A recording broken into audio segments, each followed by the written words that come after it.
Hello and welcome to Ninja Prep. This is Kapil Goyal, your educator and mentor for PG physics.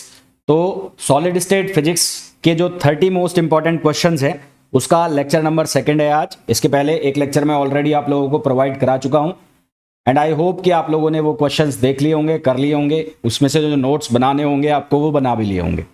आज इसका दूसरा lecture है, इसको आज कंक्लूड हम करेंगे और इसके बाद नेक्स्ट लेक्चर जो है वो इलेक्ट्रॉनिक्स के ऊपर करेंगे। इलेक्ट्रॉनिक्स के 30 या 40 जो मोस्ट इंपॉर्टेंट क्वेश्चंस है वो हम डिस्कस करेंगे।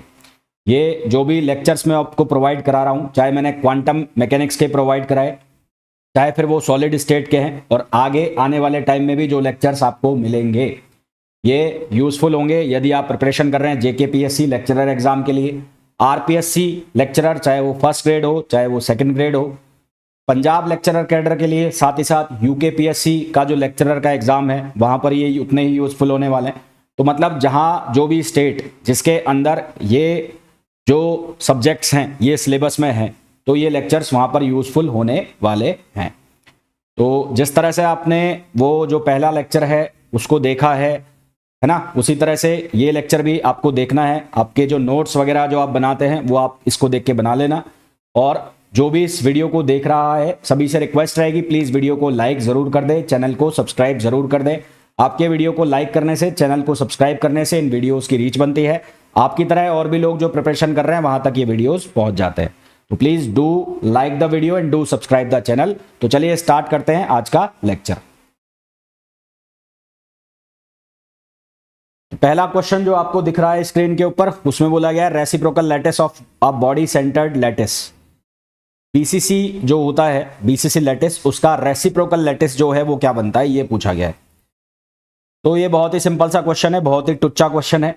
तो आपको मैं बता दूं कि बीसीसी का अगर आप रेसिप्रोकल करते हैं, हालांकि आप लोगों को पता भी होगा, ये आप ग्रेजुएशन में भी पढ़ते हैं, बीसीसी का अगर रेसिप्रोकल करते हैं तो वो बनता है एफसीसी। इसी तरह से एफसीसी का यदि आप रेसिप्रोकल करोगे एफसीसी का तो वो बनेगा बीसीसी। और कई बार आपसे पूछा जाता है सिंपल क्यूब का, तो सिंपल क्यूब का अगर आप रेसिप्रोकल करते हैं तो वो सिंपल क्यूब ही बनता है। तो ये बहुत बार क्वेश्चन पूछे जाते हैं, बहुत हिट सा क्वेश्चन आप कह सकते हो, काफ़ी बार एग्जाम्स में पूछा जाता है कि बीसीसी जो है उसका रेसिप्रोकल क्या होता है, तो उसका रेसिप्रोकल होता है एफसीसी। एफसीसी जो है उसका रेसिप्रोकल क्या होता है, वो होता है बीसीसी। और सिंपल क्यूब का जो रेसिप्रोकल होता है वो क्या होता है, सिंपल क्यूब ही होता है। तो हमें तो किसका पूछा है, हमें पूछा है बीसीसी का रेसिप्रोकल। तो बीसीसी का जो रेसिप्रोकल है वो क्या हो जाएगा, एफसीसी हो जाएगा। तो हमारे पास जो आंसर है वो क्या आ जाएगा, ऑप्शन ए आ जाएगा। नेक्स्ट क्वेश्चन देखो। नेक्स्ट क्वेश्चन में पूछा है in the nearly free electron model, in the nearly free electron model energy gaps open at the brilliance zone boundary because. Brilliance zone पर एनर्जी गैप ओपन हो जाते हैं, किस कारण से हो जाते हैं। तो सबसे पहले तो आंसर जो आएगा इसका वो आएगा C, Bragg reflection from periodic potential. तो जो बाउंड्री जोन होते हैं, क्या होते हैं, बाउंड्री जोन। तो बाउंड्री जोन के ऊपर जो वेव्स है वो ब्रैग्स कंडीशन को सेटिस्फाई करती है, और जब वो ब्रैग्स कंडीशन को सेटिस्फाई करती है तो वहां से ब्रैग रिफ्लेक्शन होता है, किसकी वजह से, पेरियोडिक पोटेंशियल। वहां पर क्या अवेलेबल होता है, पेरियोडिक पोटेंशियल। तो पेरियोडिक पोटेंशियल की वजह से ब्रैग्स रिफ्लेक्शन होता है, और इस कारण से क्या होता है, जो स्प्लिटिंग डीजनरेट स्टेट्स बन जाती है, स्प्लिटिंग डीजनरेट स्टेट्स बनती है। और उसके कारण क्या हो जाता है, उसके कारण opening eight band energy gap. तो एनर्जी गैप पर क्या हो जाती है, ओपनिंग हो जाती है, ठीक है। तो at zone boundaries, at zone boundary, zone boundary के ऊपर wave satisfies Bragg's, wave satisfies Bragg's condition and Bragg reflection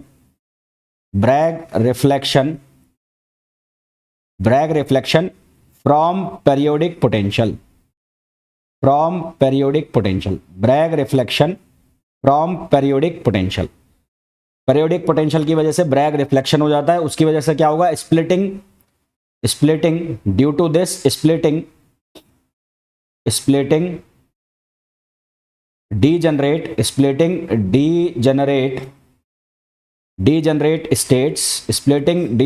states and opening a band gap, opening a band gap, और जो बैंड गैप है ब्रिलियंस जोन के ऊपर वो क्या हो जाता है, ओपन हो जाता है।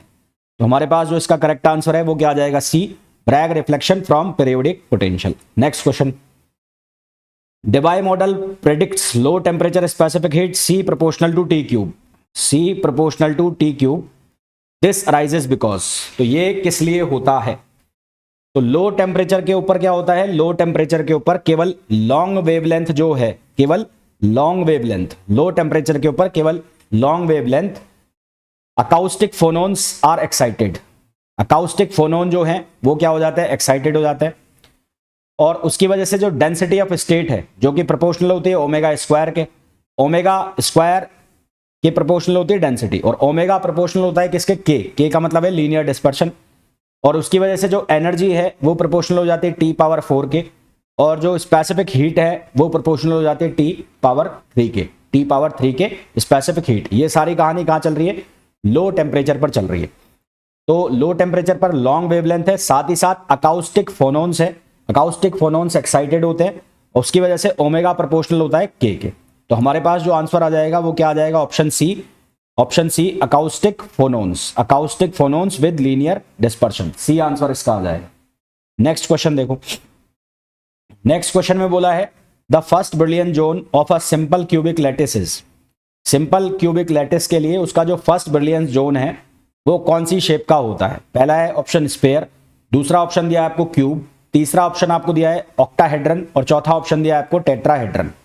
तो आंसर है इसका आएगा क्यूब, क्या आएगा, क्यूब। इसमें एक और चीज लिखी हुई है, विग्नर सीड्स सेल इन रेसिप्रोकल स्पेस, विग्नर सीड सेल इन रेसिप्रोकल स्पेस। तो ये जो विग्नर सीड सेल होती है ये होता क्या है, ये क्यूब है, ये क्या है, क्यूब, जिसका जो सेंटर है वो कहां पर है, ओरिजिन पर, जिसका सेंटर है ओरिजिन पर, और जो फेस होते हैं, फेस वो क्या डिस्टेंस पे होते हैं, प्लस माइनस पाई अपॉन ए, ओरिजिन से प्लस माइनस पाई अपॉन ए, और वो मिलकर क्या बनाते हैं, फर्स्ट मिलियन जोन्स बनाते हैं। तो विग्नर सीड सेल में लिख भी देता हूं यहां पर, Wigner Seitz cell, Wigner Seitz cell,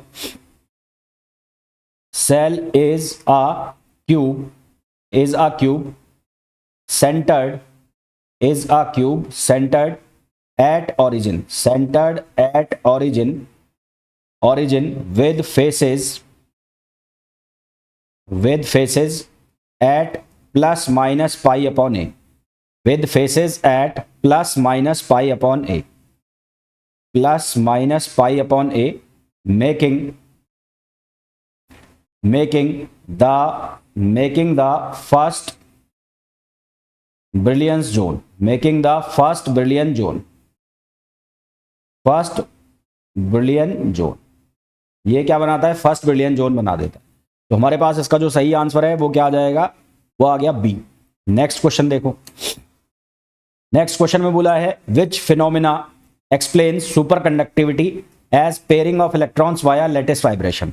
ये मैंने इसके पहले वाले जो लेक्चर है उसमें भी डिस्कस किया था कि जो पेयरिंग होती है लेटिस वाइब्रेशन के थ्रू इलेक्ट्रॉन्स में, उसको हम कहते हैं Cooper pair, formation of Cooper pair. और मैंने आपको ये कहा भी था कि जो कूपर पेयर है उसको आपको कंसीडर करना है एज अ बोसोन, और जो कूपर थ्योरी है उसको हम बीसीएस थ्योरी भी कहते हैं, उसको हम क्या कहते हैं, बीसीएस थ्योरी भी कहते हैं। तो हमारे पास जो सही आंसर है वो क्या आ जाएगा, बीसीएस थ्योरी, सही आंसर हमारे पास क्या आ जाएगा, BCS theory. Next question, optical phonons are typically, optical phonons जो है वो किस तरह के होते हैं। पहला ऑप्शन है मासलेस, दूसरा ऑप्शन है high frequency modes with relative motion of basis atoms, तीसरा ऑप्शन है always acoustic at long wavelengths, और ऑप्शन डी है responsible for thermal conductivity mainly. तो ऑप्टिकल फोनोन्स जो हैं वो इन्वॉल्व होते हैं out of phase motion, optical phonons out of phase motion involve होते हैं, of atoms, out of phase motion of atoms in basis and have finite frequency at k tends to 0। तो answer हमारे पास क्या आ जाएगा, higher frequency mode with relative motion of basis atoms. तो मैं लिख भी देता हूं यहां पर कि optical phonon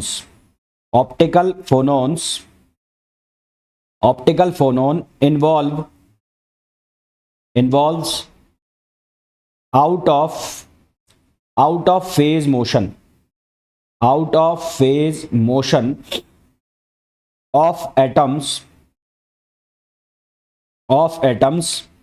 in basis and have finite frequency at k tends to 0। तो हमारे पास इसका जो सही आंसर है वो क्या आ जाएगा, बी आ जाएगा, बी। नेक्स्ट क्वेश्चन देखो, नेक्स्ट क्वेश्चन पूछा है Hall coefficient sign gives information about. Hall coefficient हमें का जो साइन है वो हमें क्या इंफॉर्मेशन देता है, तो हॉल कोफिशिएंट को हम लिखते हैं आर एच से, और ये वैल्यू होती है +-1/NE या NQ भी लिख सकते हैं। अगर साइन माइनस का आता है तो यहां से हमें ये पता लगता है कि जो इलेक्ट्रॉन है वो डोमिनेट कर रहे हैं, और अगर साइन प्लस का आता है तो यहां से हमें पता लगता है होल्स डोमिनेट कर रहे हैं। तो कुल मिलाकर जो साइन है वो साइन हमें किस बारे में बताता है कि कौन सा चार्ज डोमिनेट कर रहा है। तो type of dominance of charge, type of dominance of charge, यदि नेगेटिव साइन है इसका मतलब इलेक्ट्रॉन डोमिनेंस, नेगेटिव साइन है इसका मतलब क्या है, इलेक्ट्रॉन डोमिनेंस। और यदि पॉजिटिव साइन है, कौन सा साइन है, पॉजिटिव साइन है, तो दैट मीन्स कि कौन डोमिनेट कर रहा है, होल डोमिनेट कर रहा है, तो होल्स डोमिनेंस, होल्स डोमिनेंस। तो सही आंसर हमारे पास क्या आ जाएगा, बी आ जाएगा। नेक्स्ट क्वेश्चन देखो, नेक्स्ट क्वेश्चन में बोला है in a perfect ionic crystal which energy term mainly stabilize the lattice. एक परफेक्ट आयोनिक क्रिस्टल में इनमें से कौन सा एनर्जी टर्म जो है वो एनर्जी को स्टेबलाइज करता है। पहला है काइनेटिक एनर्जी, दूसरा है मेडुलम या इलेक्ट्रोस्टैटिक एनर्जी। तो आप पढ़ते हैं जब फोनोन्स पढ़ते हैं, लैटिस वाइब्रेशन पढ़ते हैं, तो वहां पर एक आप एनर्जी टर्म पढ़ते हैं जिसको कहते हैं मेडुलम एनर्जी। मेडुलम एनर्जी जो होती है वो क्या होती है, इलेक्ट्रोस्टैटिक अट्रैक्शन।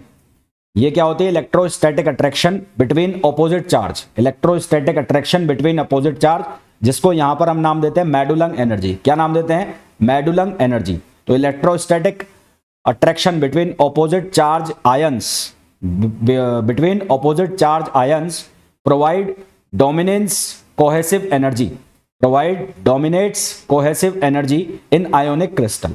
तो हमारे पास जो आंसर आ जाएगा वो क्या आ जाएगा, ऑप्शन बी, मेडुलम एनर्जी। क्या आ जाएगा, मेडुलम एनर्जी। मैं यहां लिख भी देता हूं electrostatic attraction, electrostatic attraction between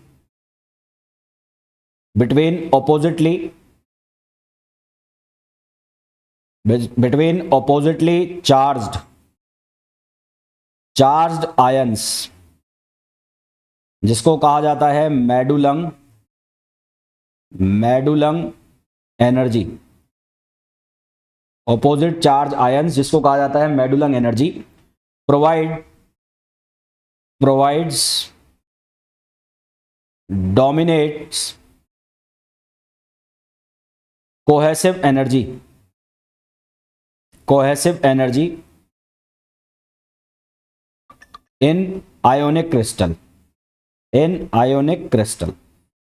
ठीक है, ये पढ़ते कहां पे आप, ये पढ़ते हैं जब आप लेटेस्ट वाइब्रेशन पढ़ते हैं तो उसमें आपको ये पढ़ने को मिलता है। नेक्स्ट क्वेश्चन देखो, नेक्स्ट क्वेश्चन में बोला है the Wiedemann French law relates electrical conductivity. अच्छा, ये बहुत हिट फॉर्मूला है भाई, ये जो फॉर्मूला है K/σT = L, ये बहुत हिट फॉर्मूला है, ये बहुत बार ऑब्जेक्टिव क्वेश्चन पूछा जाता है। हमें इसमें पूछा है कि इसमें इलेक्ट्रिकल कंडक्टिविटी को सिग्मा से लिखा है, थर्मल कंडक्टिविटी को K से लिखा है, तो ये जो L लिखा हुआ है, L T का मतलब है टेम्परेचर, तो L क्या होता है, तो ये L जो होता है ये बनता है लॉरेंज नंबर। ये L जो है ये क्या होता है, लॉरेंज नंबर होता है। L जो है ये लॉरेंज नंबर होता है। ये फॉर्मूला मैं फिर कह रहा हूं, इसको याद रखना, बहुत हिट क्वेश्चन है। ये सीधा सीधा ऑब्जेक्टिव क्वेश्चन आता है, एग्जाम में टपकता है एज इट इज, कि which one of the following is correct for Wiedemann French law. Wiedemann French law के लिए इनमें से कौन सा सही है, सीधा सीधा फॉर्मूला पूछा जाता है। या आपसे ऐसा पूछा जाता है कि विडमैन फ्रेंच के अकॉर्डिंग जो इलेक्ट्रिकल कंडक्टिविटी और थर्मल कंडक्टिविटी है उसमें कौन सा रिलेशन सही है। तो इसको 2-3 तरीके से पूछा जाता है, उसमें से एक तरीका ये है, और मैंने आपको बताया इंपॉर्टेंट है, इसको अपने नोट्स में लिख लेना। Next question, which measurement directly gives information about phonon dispersion relation. कौन सा मेजरमेंट फोनोन डिस्पर्शन रिलेशन के लिए हमें डायरेक्टली इंफॉर्मेशन प्रोवाइड कराता है, तो वो होता है इनइलास्टिक न्यूट्रॉन स्कैटरिंग। क्या होता है? Inelastic neutron scattering. अब इसमें क्या होता है भाई, तो इनइलास्टिक न्यूट्रॉन स्कैटरिंग जो है वो मेजर करता है एनर्जी वर्सेस मोमेंटम ट्रांसफर। वो किसको मेजर करता है? Energy versus moment transfer. इसके अलावा वो डायरेक्टली मैप करता है फोनोन डिस्पर्शन कर्व को।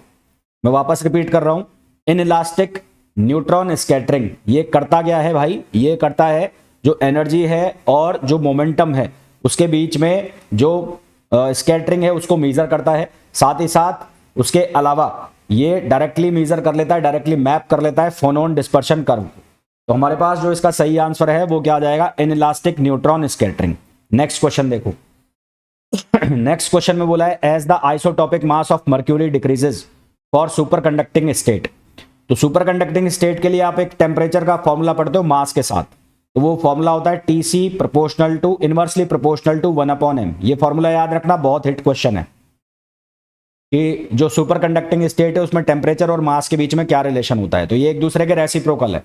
तो सीधी सी बात ये है कि यहां पर यदि मास डिक्रीज होगा, यहां से आप साफ साफ देख रहे हो, मास यदि डिक्रीज होगा तो टीसी जो है उसकी वैल्यू बढ़ जाएगी, और यदि मास इंक्रीज होगा तो जो टीसी है उसकी वैल्यू घट जाएगी। अब यहां पर आपसे क्या कराया गया है कि जो मास है उसको डिक्रीज किया जा रहा है, आइसोटॉपिक मास। ये जो मास होता है ना, ये वाला, इसको बोलते हैं आइसोटॉपिक मास। इसको बोला जाता है आइसोटॉपिक मास।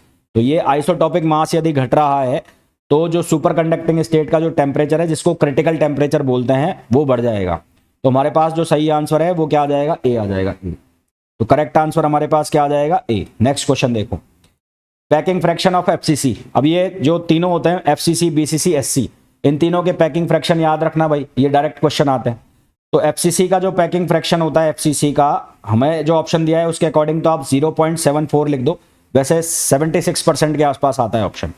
इसी तरह से एससी का पूछा जाता है, वो आता है 52% या 0.52, और इसी तरह से बीसीसी का जो बनता है वो 0.68 बनता है। अच्छा, हेक्सागोनल का भी कई बार पूछा जाता है, एचसीपी जो स्ट्रक्चर होता है, तो एचसीपी और जो एफसीसी होता है, एचसीपी और एफसीसी, इनका दोनों का सेम होता है, दोनों का सेम होता है, एचसीपी और एफसीसी। फिर बीसीसी जो है उसका 0.68, और जो एससी है सिंपल क्यूब, उसका होता है 0.52। नेक्स्ट क्वेश्चन देखो।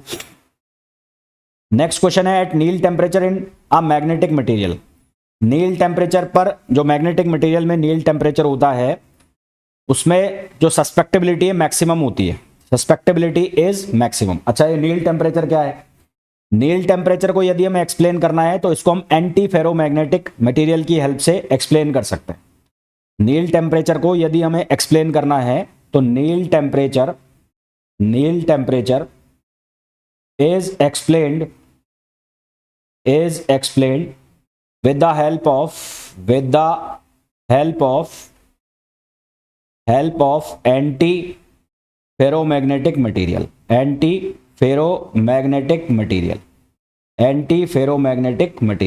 इसको हम एंटी फेरोमैग्नेटिक मटेरियल की हेल्प से एक्सप्लेन कर सकते हैं।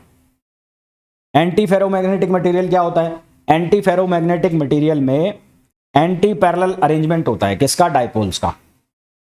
एंटी फेरोमैग्नेटिक मटेरियल में जो डाइपोल्स है उनका एंटी पैरेलल अरेंजमेंट होता है, मतलब एक दूसरे के एंटी पैरेलल ही वो अरेंज होते हैं, with equal dipole moment values in opposite direction,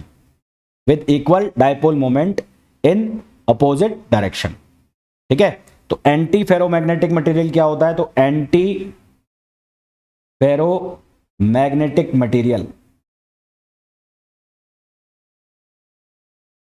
इन लगा लो आगे, इन, तो in antiferromagnetic material anti parallel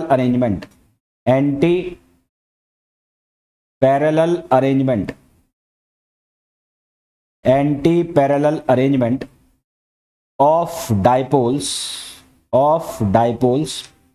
with equal dipole moment value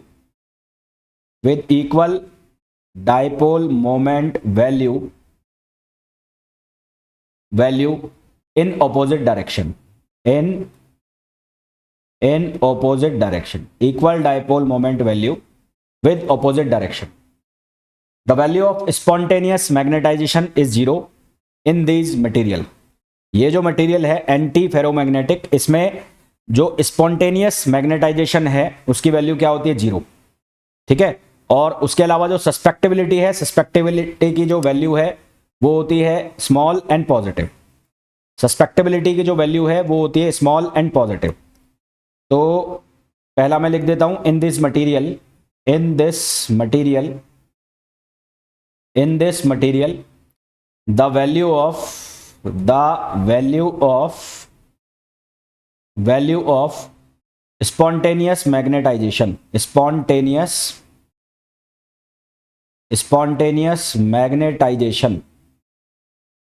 spontaneous magnetization is zero. Spontaneous magnetization की वैल्यू जीरो होती है। दूसरा जो सस्पेक्टेबिलिटी है, सस्पेक्टेबिलिटी को लिखते हैं हम काई से, तो काई M is small and positive. काई एम की जो वैल्यू है वो स्मॉल होती है और पॉजिटिव होती है। तीसरा क्या होता है कि जब तक जो टेम्परेचर है वो नील टेम्परेचर के नीचे रहता है, below the nil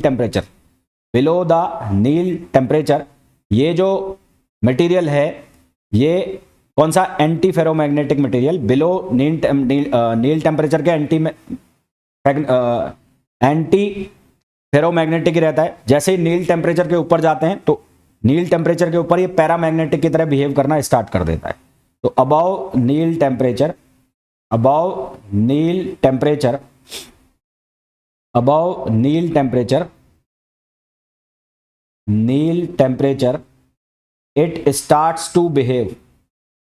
it starts to behave like paramagnetic material. It behaves to starts like paramagnetic material। और नील टेम्परेचर के ऊपर जो इसका मैग्नेटाइजेशन है और जो मैग्नेटाइजेशन का जो फॉर्मूला है वो जो क्यूरी वाइज लॉ है उसकी तरह फॉर्मूला बन जाता है, m बराबर CH/T+Tn। तो इसका एक वहां पर अलग से फॉर्मूला भी बन जाता है अबाव द नील टेम्परेचर के ऊपर। ठीक है, तो ये नील टेम्परेचर क्या है और उसके अलावा एंटी फेरोमैग्नेटिक मटेरियल क्या होता है वो भी मैंने आपको समझा दिया है, तो याद रखना है। नेक्स्ट क्वेश्चन देखो, the structure of carbon nanotube is. Carbon nanotube का स्ट्रक्चर जो है वो कैसा होता है? हेक्सागोनल होता है।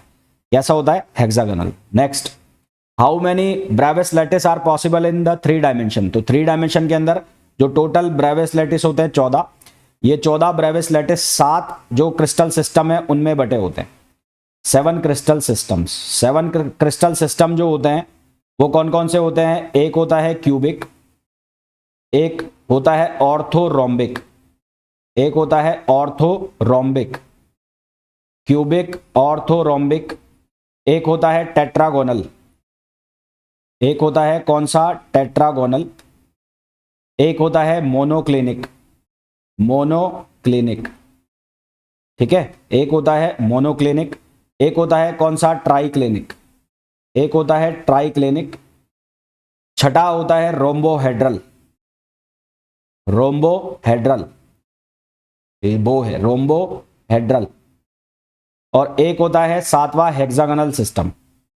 7वां होता है हेक्सागोनल सिस्टम। और अब आपको एक चीज और मैं कहूंगा कि ये जितने भी सिस्टम लिखे मैंने, क्यूबिक लिखे हैं, चाहे मैंने ऑर्थोरोम्बिक लिखा है, चाहे टेट्रागोनल लिखा है, इनमें एक चीज ध्यान रखना कि जो इनके बीच में इनके जो लेटिस पैरामीटर्स होते हैं ए बी सी, उनके बीच में क्या रिलेशन होता है, कब वो बराबर होते हैं।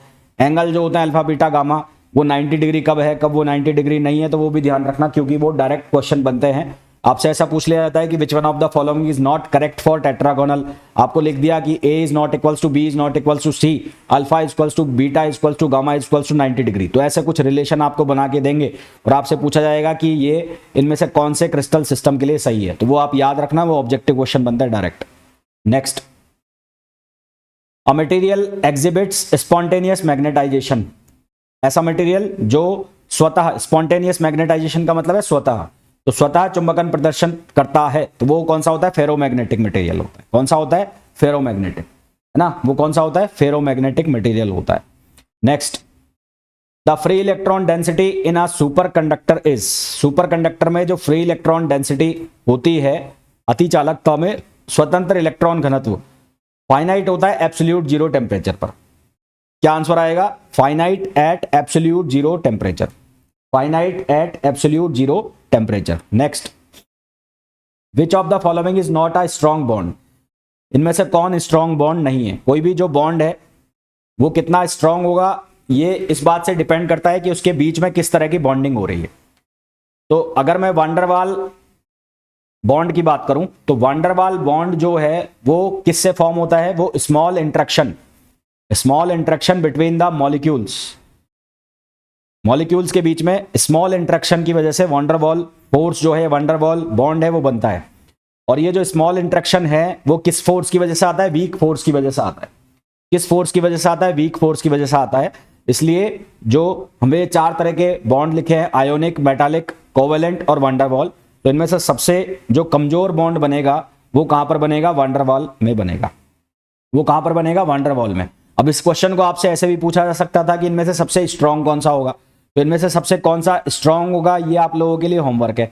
इस क्वेश्चन को ऐसे भी पूछा जा सकता था कि इनको इंक्रीजिंग ऑर्डर में अरेंज करो, इनको इंक्रीजिंग ऑर्डर में अरेंज करो। इंक्रीजिंग ऑर्डर का मतलब है कि कम से ज्यादा की तरफ, सबसे कम बॉन्ड किस में आएगा, फिर सबसे ज्यादा किस में आएगा, तो उस तरह से अरेंज करना है। तो इस क्वेश्चन को ऐसे भी पूछा जा सकता था। डिक्रीजिंग ऑर्डर में भी पूछा जा सकता था कि सबसे ज्यादा बॉन्डिंग किस में होगी, उसके अलावा सबसे लास्ट में कौन सा आएगा। तो एक ही क्वेश्चन को पूछने के अलग अलग तरीके हैं।